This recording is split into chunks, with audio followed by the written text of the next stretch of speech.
Hey guys, I'm coming to you from the very bottom of the hillside stream, and we're going to talk about Prunus laurocerasus, or English laurel. Some people call this common cherry laurel.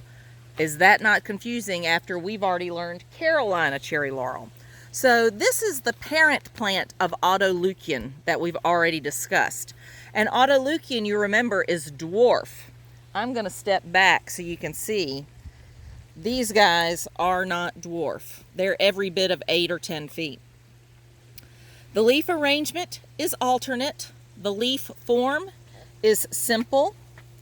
And the leaf margin is serrated. So you can see, for scale, there's my hand. These are very large, very deep green leaves, prominent midrib. They're covered in pine pollen right now. But the edges or the margins tip down just a little bit, but you can see the serrations here near the terminal, but I can actually feel them with my fingertips down below.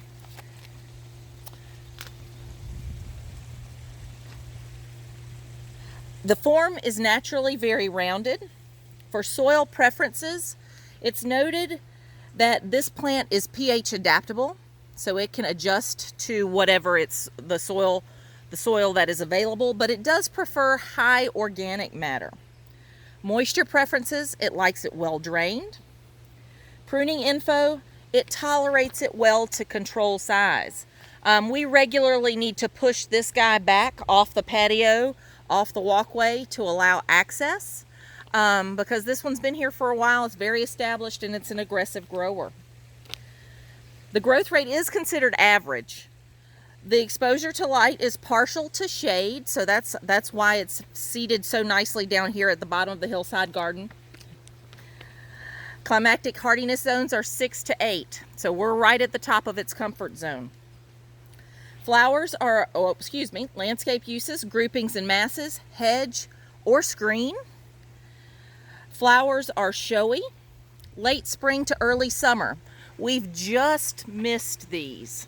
So you can see they are a terminal raceme. They've just shattered or just finished. You can see the fruit are starting to emerge in there.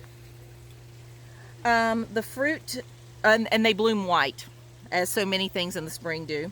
The fruit is profuse. It is a drupe.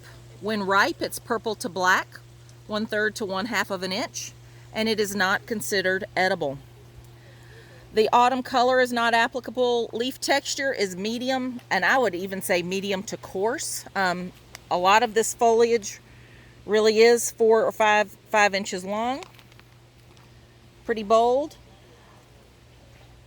No notable bark characteristics. For notable cultivars, we've already learned autoleucon. And another one that's been popular is Shipcanthus. Pests and Diseases. This, like so many Prunus, suffers from shot hole fungus, and it is also susceptible to root rot. It is not a North Carolina native, not a U.S. native, not invasive. It is salt tolerant. For other information, you can limb this up and turn it into a small tree. So that could be a nice, interesting landscape use. Could that make a cool corner foundation, possibly, if you use that type of pruning? Page 880, and as I said, we're at the bottom of the hillside.